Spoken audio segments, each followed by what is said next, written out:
suis Carole Cheval, je suis docteur en préhistoire, mais avant tout dessinatrice scientifique. Et je voulais faire de l'archéologie depuis toute petite, et j'ai fait des études de dessin que j'ai un petit peu laissé tomber au profit de l'archéologie. Et en réalité, pendant mon cursus universitaire, je me suis reprise au jeu du dessin, et plutôt par hasard on m'a embauchée sur des contrats de dessin scientifique, et c'est comme ça que finalement j'ai continué sur la voie du dessin et que je suis finalement chercheur associé au CEPAM en parallèle.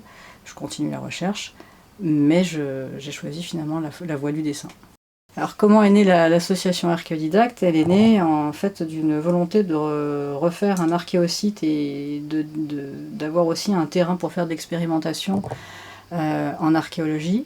Et c'est une idée qui est ancienne, du temps de mon travail de thèse, donc il y a de nombreuses années maintenant. Et en arrivant, donc j'avais proposé dans d'autres structures, dans le 06 et dans le 83, et en arrivant à Bagnols-en-Forêt, je suis allée voir l'adjoint de la culture de l'époque, à savoir Monsieur Juigné, qui a accueilli l'idée avec enthousiasme. Il nous a donné toutes les clés en main pour pouvoir mettre en place cette association.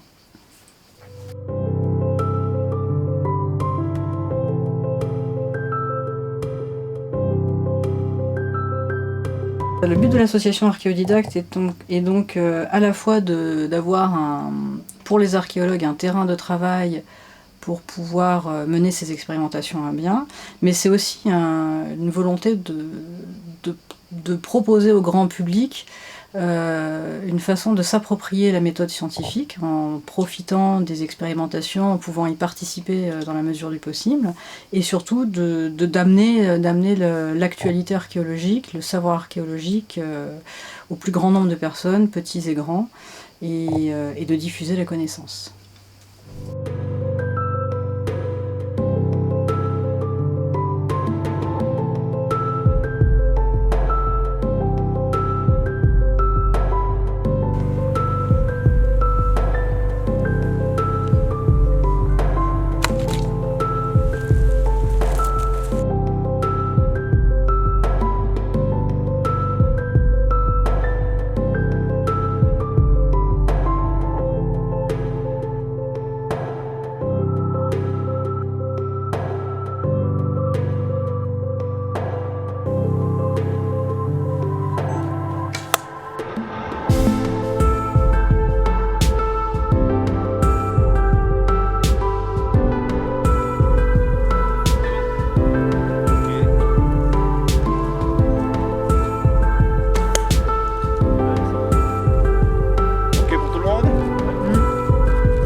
Les activités proposées par l'association sont à la fois donc de participer à certaines expérimentations, c'est aussi de pouvoir profiter de conférences grand public, le plus grand public possible,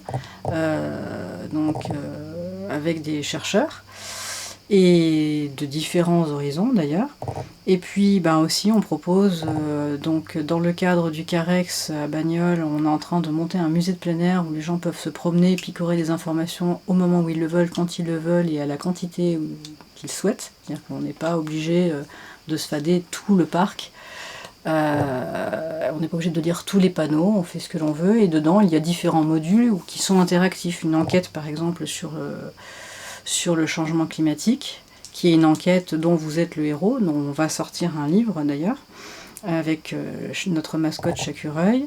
Il y a aussi le Rocart, où les gens peuvent aller utiliser des fusains que l'on laisse à disposition et qui permet de s'exprimer à la façon des préhistos ou d'autres populations qui ont pu faire de la rupestre à travers le monde. Et il y a des panneaux qui donnent des exemples et des explications. Voilà, il y a plusieurs activités, et notamment aussi des initiations à la fouille avec des caissons bien sédimentés en place, pour que les gens puissent comprendre aussi l'intérêt, et ça va être le prochain module, ces caissons vont être illustrés, c'est sur ce quoi je suis en train de travailler, illustrer les différents types de fouilles à travers le monde, les différents contextes, et donc que ça soit une fouille en contexte de jungle, une fouille en contexte de grotte, à flanc de falaise, suivant les périodes aussi, en contexte désertique. Voilà, comment les scientifiques travaillent en équipe avec comment les différentes spécialités vont pouvoir répondre à diverses questions. Et notamment, par exemple, le changement climatique aussi. Parce que l'archéologie, c'est pas juste pour le fun. L'archéologie, c'est comprendre les anciennes sociétés. Et comprendre les anciennes sociétés, ça permet de comprendre nos propres sociétés. Donc c'est un vaste programme et on espère que les gens arriveront à en appréhender un tout petit morceau avec tout ce qu'on propose.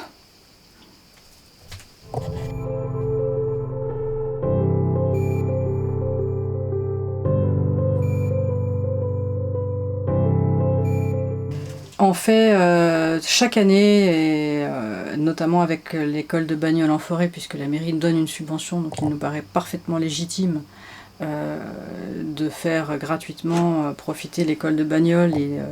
Et donc là, maintenant, au début c'était une classe, et maintenant c'est toutes les classes. Donc pour les plus grands, on leur propose, à partir du CE2, de participer à un protocole expérimental. Donc la toute première année, en 2017, c'était les CM1 et CM2 qui étaient venus fouiller. Ils avaient laissé un pique-nique. On avait excavé une surface de 70 mètres carrés. On leur avait fait faire un pique-nique avec un menu bien étudié pour certains types de déchets. On leur a demandé de les laisser en place.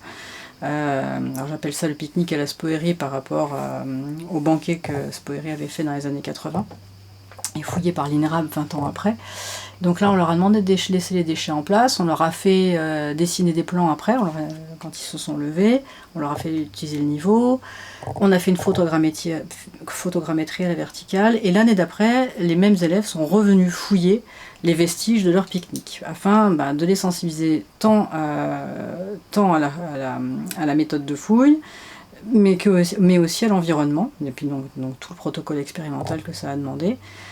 Puisque justement ils voyaient aussi un petit peu la façon dont les choses s'étaient déplacées dans le sol avec le piétinement et puis ce qui se périme, ce qui se périme pas. Et cette année, donc on a fait des protocoles un peu différents chaque année, et cette année on est un peu reparti sur la même thématique avec une exposition d'un photographe, Peter Menzel, qui a fait les repas dans le monde.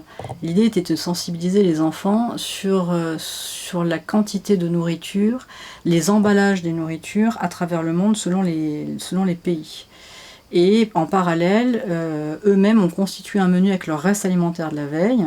Donc par équipe, ils ont rempli des caissons, et l'année prochaine, à l'aveugle, d'autres groupes vont venir fouiller ces caissons pour voir quel type de menu, quel type de déchets, qu'est-ce qui reste par rapport à ce qu'ils ont laissé sur place.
Donc Jabron, la bande dessinée, donc le premier volume, relate les aventures d'un groupe de chasseurs-cueilleurs il y a 25 000 ans. Et donc je me suis adossée sur une découverte qui est assez importante, puisque c'est une pointe de projectile composite, la plus ancienne au monde connue. On est assez fiers quand même. Donc il faut imaginer une pointe de projectile qui va finalement faire, voilà, hein, elle va à peu près faire cette taille-là. Donc imaginez une pointe en os avec des petites armatures. Il y a 11 armatures en silex. Donc la disposition de ces armatures a été le fruit d'un travail de postdoc, travail d'Antonin Thomasso pendant 2 ans à l'université de Liège, avec de nombreuses expérimentations d'ailleurs pour comprendre comment étaient disposées ces armatures. Est-ce que c'est... Alors je parle de pointe de projectile justement parce qu'on ne sait pas si c'est une pointe de lance, si c'est une pointe de saguet ou si c'est une pointe de flèche. C'est pour ça que j'aime bien dire moi projectile. Et c'est pour ça que dans le premier volume de la BD, je m'arrange toujours pour pas qu'on voit l'extrémité de la hampe. Parce qu'en réalité, même si on voit le personnage sur la couverture, il le tient comme ça, parce qu'effectivement il est dans un geste de défense, et là on peut supposer que même si ça avait été une pointe de flèche, c'est comme ça qu'il s'en serait servi pour se défendre. Mais au final, quand il est en utilisation normale, bah, en réalité on n'en sait trop rien, on n'a pas assez d'éléments pour le moment pour le dire. Mais voilà, donc c'est vraiment relater les moments de vie de ce groupe de personnes sur ce campement à Jabron, à côté de Comps-sur-Artuby, qui vont revenir chaque année, comme beaucoup de chasseurs-cueilleurs pouvaient le faire. Donc à un moment d'un côté du Jabron, peut-être de l'autre côté du Jabron l'année d'après. Et voilà, illustrer comment pouvait vivre un groupe de chasseurs-cueilleurs de cette époque-là, à un moment où on vit aussi un basculement climatique, parce qu'il est aussi question de ça quand même dans cette bande dessinée. On est alors au maximum glaciaire, donc ils vivent un emballement climatique inverse, puisqu'ils vont arriver sur un maximum glaciaire à un moment où il fait très froid. Mais eux, en fait, ils sont sauvés puisqu'ils sont chasseurs-cueilleurs, ils sont pas comme nous, ils sont pas sédentaires. Donc c'est ça un petit peu aussi le pitch de l'histoire de la bande dessinée qui va se faire sur 3 volumes. Donc la bande dessinée, l'idée de la bande dessinée, elle est venue au moment où on a fait une exposition au musée de Quinçon en 2015. Et je m'étais fait la réflexion à l'époque qu'il manquait un catalogue d'exposition. Et que c'était toujours rébarbatif pour le grand public, les catalogues d'exposition avec des textes un peu compliqués, et que j'avais envie de raconter cette histoire justement et de profiter de raconter aussi un petit peu le parallèle sur le changement climatique, voilà, de donner une autre dimension tout en expliquant à la fois le matériel, à la fois la façon dont on a trouvé, puisqu'à la fin de la bande dessinée on a une scène sur les prospections, enfin sur la fin de la bande du premier volume. Ça après, ça va disparaître. Mais comme cette bande dessinée est systématiquement deux volets, l'histoire et après derrière la planche à dessin pour expliquer certaines notions, c'est un petit peu comme ça que c'est venu en fait. C'est pendant le moment où en fait on a conçu cette expo, et c'est comme ça que j'ai voulu faire cette bande dessinée. Bon, puis finalement elle a dépassé le contexte de l'expo. La création des livres dans les éditions Archéodidacte, en fait, c'est une volonté assez ancienne, et puis toujours repoussée aux calendes grecques, et le Covid est arrivé, et du coup ça a été l'occasion, d'abord parce que il y avait le confinement, et du coup on n'a pas pu faire d'activité pour les enfants. Et c'était l'occasion justement de sortir un premier petit volume, tout petit pour le premier, avec ce fameux personnage Chakureuil, qui, écœuré par son époque, à savoir la nôtre, l'Anthropocène, que certains appellent le poubellien supérieur, décide de se fabriquer une machine à voyager dans le temps, l'archéomachine, pour aller comprendre justement comment on en est arrivé là. Et ça c'était pour que les enfants notamment de Bagnols, l'idée c'était vraiment de le distribuer aux enfants de Bagnols dans un premier temps, puissent comprendre un petit peu les grandes périodes avec ce petit personnage un petit peu rigolo. Et il partait donc d'abord sur internet, il voyageait dans le Crétacé, le Jurassique, et ça c'est un projet de l'éditer plus tard en couleur. Et le premier petit fascicule, effectivement, c'était le passé de Bagnols, donc là, plus directement, on est sur des périodes donc du paléolithique jusqu'au temps moderne en fait. Et donc il y en a d'autres qui vont venir, il y en a d'autres qui sont en préparation. mais mis un peu en stand-by parce qu'il y a beaucoup d'autres projets en même temps, et notamment la bande dessinée Jabron, donc là il y a le premier volume qui est sorti, et là je suis en train de travailler sur le deuxième volume, qui me demande plus de travail, parce qu'il y a beaucoup plus, j'aimerais y donner plus de temps, parfaire un peu le dessin déjà, et puis surtout il y a beaucoup plus de questions à répondre, donc à chaque fois je suis en échange avec des spécialistes. Là par exemple, ne serait-ce que pour un des jeunes chasseurs qui fait son initiation de chasse, quand il tue un cerf, comment il va ramener son cerf, sachant qu'il n'y a pas de monture, qu'il est seul, qu'il ne peut pas le dépecer. Donc voilà, c'est des petites questions, c'est bête, mais donc voilà, il y a des tas de choses sur les rites de passage, donc à la fois je fais appel à l'ethnologie, à la fois je fais appel à des collègues en archéologie, que ça soit sur l'environnement, que ça soit sur le traitement des peaux, que ça soit... Voilà. Donc c'est un temps de... Il y a un travail de recherche qui est assez long. Même si je suis préhistorienne, il y a de nombreuses questions à lesquelles je ne suis pas à même de répondre toute seule. Et c'est ça qui est intéressant, parce que du coup j'apprends plein de choses. Et c'est ça que j'aime dans mon métier d'ailleurs. Et là, voilà, il y a le volume 2 et plein d'autres projets en plus.